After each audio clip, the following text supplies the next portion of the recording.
All right, got a couple of chilly heavy hitters outside the Beacon Hill studio. Cosmo Macero of O'Neill & Associates, Peter Kadgis, WGBH.org.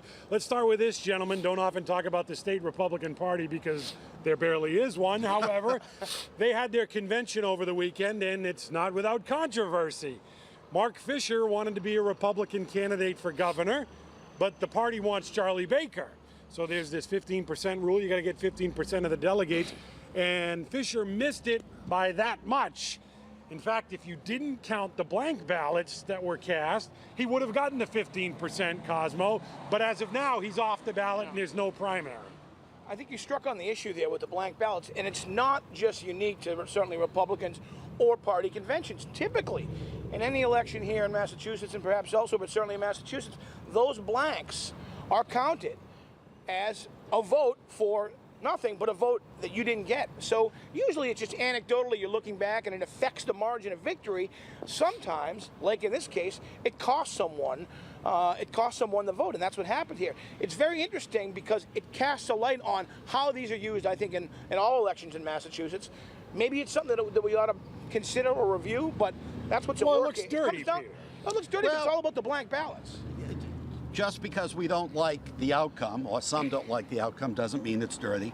Just as the Supreme Court ruled that the South Boston veterans can decide who marches in their parade, I would rule that the Republicans have the right to order their own affairs. Now, having said that, the Republicans are going to run as the party that can do a better job running the State House.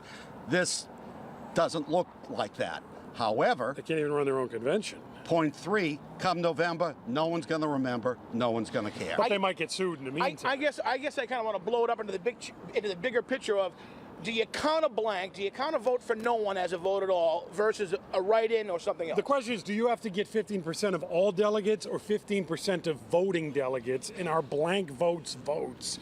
It looks squirrely when he would have made it one way and not the other. It does look squirrely, but that's up to the Republicans to decide. And they have decided. It's up to the president to decide what to do with Russia, and he has acted again. He, among others, the German chancellor in there as well, have decided that Russia is out of the G8 now, Cosmo. Why is this significant? Well, the G8 was supposed to meet in Sochi in June. Now they're going to meet in Frankfurt.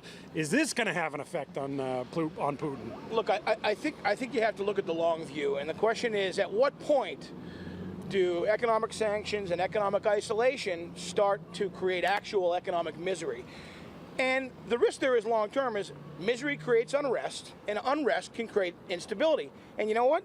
Instability in a place like Russia, a very dangerous thing. That's the long view, though, and I'm not sure how many months or years we're talking about before we start to worry about that. Listen, the sanctions are not about Crimea. That's lost. And they're probably not about invading eastern Ukraine. That may go too. The sanctions are about keeping Russia out of Estonia, Latvia, and Lithuania. And no one wants a shooting war in Europe, so I think they have a reasonable chance of keeping Putin from going into the Baltic. Peter Kadgis, Cosmo Macero, they are the heavy hitters.